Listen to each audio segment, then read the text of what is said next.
Voilà, je sais que pour beaucoup, quand on était enfant et que les parents nous demandaient de lire un livre ou d'en faire le résumé, on était très réticents.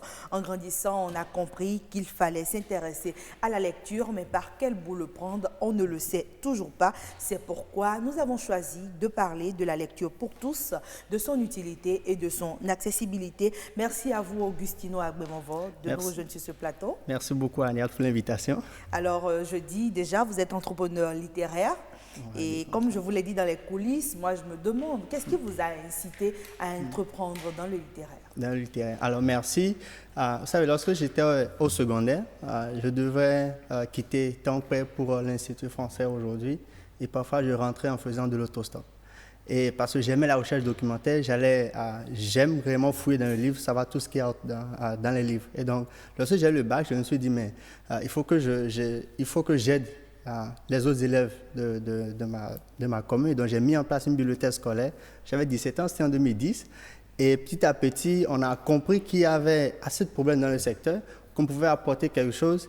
Et d'expérience en expérience, on en est là où on est aujourd'hui. Et donc, voilà, j'aime quand même la chose. Moi-même, je suis un enfant de la lecture, je lis beaucoup. Donc, voilà, c'est un peu comme ça qu'on est arrivé dans le secteur. D'accord, on comprend. Hein, vous avez eu des difficultés. Vous ne voulez pas que les autres jeunes comme vous aient ces mêmes difficultés. Ouais. Mais ça pose un autre problème. Hein, on dit toujours que les jeunes n'aiment pas lire. Est-ce que pour vous, cette affirmation, elle est vraie? C'est ce qu'on entend dire, c'est ce que les gens disent, c'est ce que pratiquement tout le monde dit, que les jeunes n'aiment plus lire. Mais nous, on a fait une expérience de bibliothèque mobile depuis 2016, où on va dans les écoles avec des livres que les enfants viennent emprunter en payant de l'argent. Et cette expérience nous a montré que ce n'est pas totalement vrai.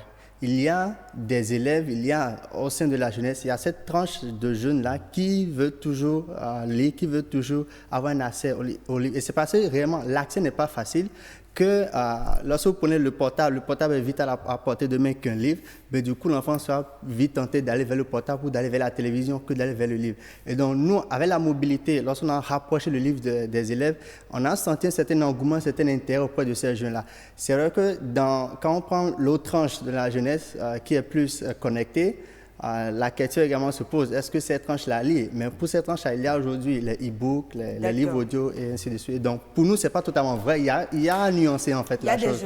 Il y a des jeunes qui aiment lire et qui vraiment s'y adorent. Ouais. Oui, mais bon, hein, vous l'avez dit vous-même, vous avez un site quand même qui propose aussi des livres en ligne. Ouais. Est-ce que pour vous, la lecture en ligne, c'est la solution pour pouvoir intéresser le plus grand nombre de jeunes, justement? Alors, aujourd'hui, je reviens toujours à l'accessibilité. Aujourd'hui, lorsque vous avez besoin d'un livre, vous avez obligé de vous déplacer, d'aller vers les centres d'approvisionnement traditionnels, notamment librairies et bibliothèques. Et donc, le fait qu'il n'y ait pas un certain usage, une disponibilité de ces livres-là en ligne, pose aussi, amène les gens à être réticents. Et donc, nous, aujourd'hui, on utilise Internet pour vous permettre de rester chez vous et d'avoir le livre que vous voulez. Et à côté, il y a également la bibliothèque numérique aussi qui est là. Et oui, il y a des gens qui s'abonnent. Et le fait de savoir qu'aujourd'hui, les choses ont changé, les choses ont un peu évolué en termes d'accessibilité aux livres, amène certains à se décider à réellement faire le pas. Donc, oui, pour nous, ce que nous faisons avec notre site web, on motive davantage et parents, et élèves, et jeunes à s'intéresser à la lecture. Et oui, les fruits qu'on a nous montrent qu'on est sur la bonne voie.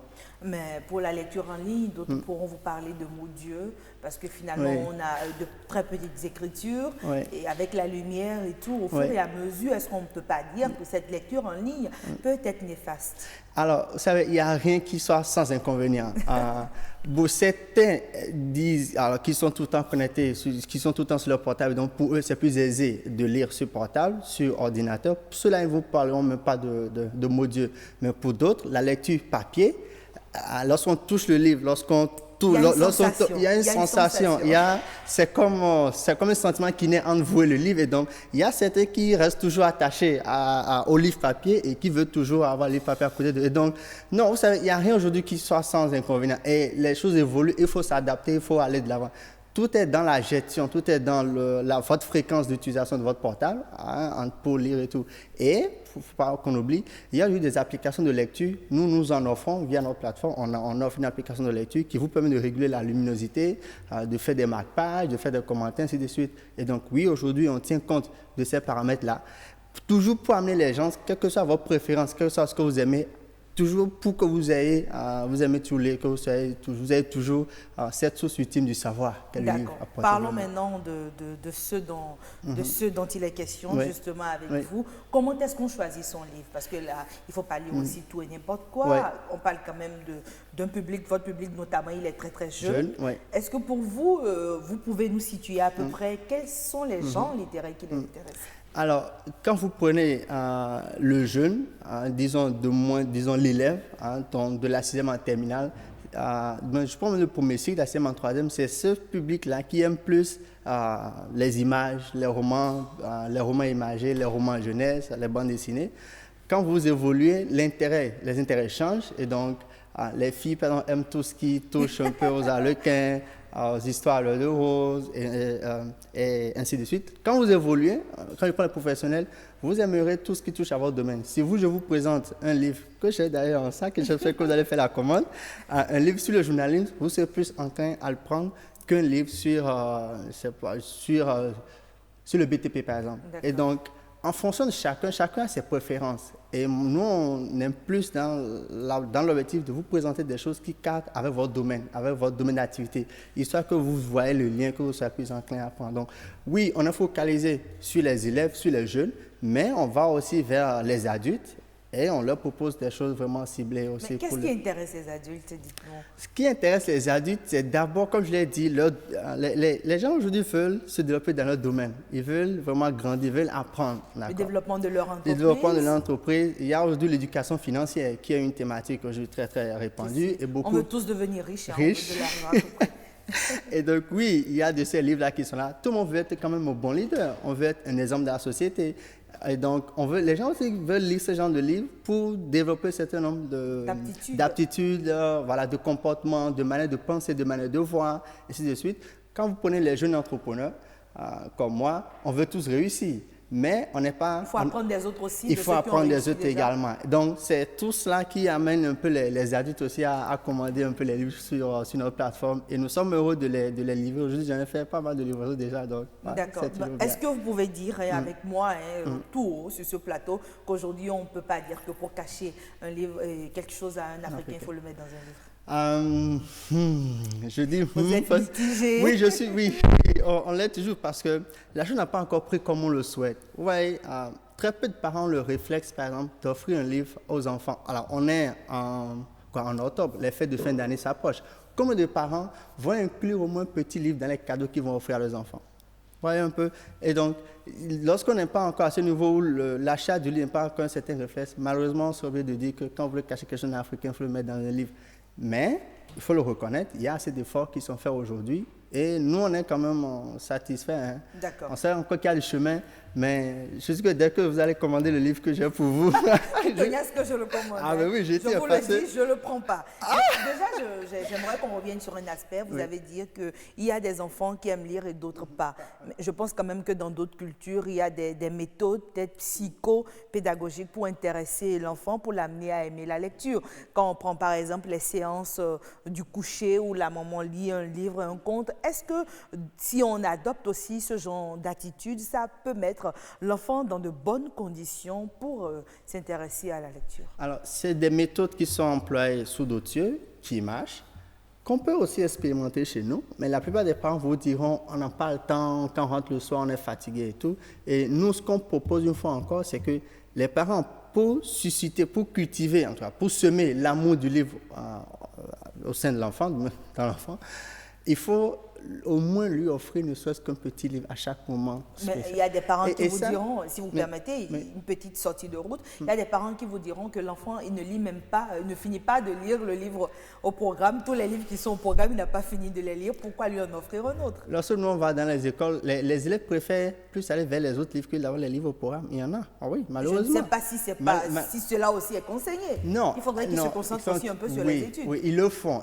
Mais il faut reconnaître, il ne faut pas quand même fermer l'enfant. Il faut lui permettre de s'ouvrir au monde, de lire d'autres livres. Et donc, oui, si je reviens à ce que je disais, pour moi, même si le parent dit, voilà, mon enfant ne lit pas tout le temps, mais il trouvait le moyen derrière pour l'amener un peu à se raccrocher. Trouver ce qui l'intéresse. Tous les enfants s'intéressent à quelque chose aujourd'hui. Et donc, si vous trouvez quelque chose qui se marie à son centre d'intérêt, à son domaine d'intérêt, vous allez l'accrocher facilement. Et donc, pour nous, la chose, elle est vraiment, elle est vraiment possible. Et il y a assez d'autres acteurs autour. Les professeurs de français aujourd'hui ont un rôle très important à jouer. Dans les écoles, pratiquement tous les professeurs ont un rôle important à jouer dans la motivation de l'élève à s'intéresser à la lecture aujourd'hui. Et donc, chacun a un certain rôle à jouer. Et voilà, il faut que tout le monde s'y mette. Nous, on s'y met en facilitant l'accès à la chose, mais derrière, il y a beaucoup d'acteurs qui doivent aussi contribuer. D'accord. S'il est vrai qu'il faut apprendre à travers le livre, il faut aussi apprendre tout ce qui est propre à soi, tout ce qui est identitaire, tout ce qui est culturel. Est-ce que nos auteurs prennent toujours en compte nos réalités et la peignent de façon à ce que cela soit attrayant? Oui, il y a aujourd'hui un grand effort qui est fait auprès des auteurs, et ça, il faut le souligner, qui travaillent toujours à rendre leur contenu un peu confort à nos cultures, à nos réalités, toujours pour que l'auteur qui écrit son livre veut que son livre soit lu, et donc il a intérêt à faire tout ce qu'il faut pour que son livre soit attrayant et tout. Et donc, oui, il y a beaucoup qui en tout cas, qui le font. Quand je prends les romans jeunesse que nous distribuons, nous, à notre niveau, qui sont faits par des auteurs béninois, édités par une édition béninoise, vraiment, quand vous prenez le livre, vous allez sentir vraiment que c'est un livre africain que vous tenez. L'histoire qui est narrée, le nom des personnages, tout est mis pour que vraiment le lecteur sente un certain mariage avec sa culture. Et donc, oui, il y a un effort vraiment qui est fait à ce niveau aussi. Ouais, ça, il faut le dire. Et en tout cas, j'invite les parents, les uns les autres, à quand même faire un tour dans les réunions, à nous contacter aussi, pourquoi pas, pour s'approvisionner. D'accord, on parlera maintenant de coût, puisqu'on a parlé d'accessibilité. Le tout ne suffit pas de mettre le livre devant les parents ou de l'agiter là, tel un drapeau. Il faudra encore que ces parents puissent avoir les moyens de pouvoir se l'offrir. On est souvent dans des livres qui coûtent quand même relativement cher, avouez-le. Tout dépend de là où vous vous mettez. Alors oui, quand les gens parlent souvent du coût d'accès des livres, je dis là n'est pas réellement le problème, c'est une chose de volonté. Le coût, un livre aujourd'hui avec 2500, 3000, vous avez un livre. Les vendredis soirs, les samedis soirs, vous voyez les endroits qui sont bien bons, vous voyez tout ce qu'on y dépense. Mais quand les parents aujourd'hui seront prêts à mettre de côté l'argent de la bière pour offrir un livre à leur enfant. Je vous vois venir. Ne serait-ce qu'un livre chaque trimestre. Non, on le propose aujourd'hui aux parents d'épargner un petit montant chaque trimestre pour offrir un livre à leurs enfants. Et donc, pour moi, le débat du coût n'y est pas vraiment. Non, c'est d'abord une histoire de volonté, de motivation. Il faut que les gens soient vraiment motivés. Quand vous êtes motivé, vous trouverez la suite, vous trouverez les moyens nécessaires pour vraiment atteindre votre objectif. Le coût n'est pas vraiment un problème. Tout dépend, comme je disais tantôt, mais le coût n'est pas vraiment un souci. Non, loin de là. Augustino Agbemovo, vous êtes entrepreneur littéraire. Avec vous, nous nous sommes intéressés aux bienfaits de la lecture. On retient donc qu'il faut lire abondamment, lire surtout tous les genres disponibles. Ne vous fiez pas, ne vous arrêtez pas au prix, ce n'est pas l'important. Ce qui est important, c'est ce qui est dans le livre. C'est ce qui est Augustino, c'est terminé déjà.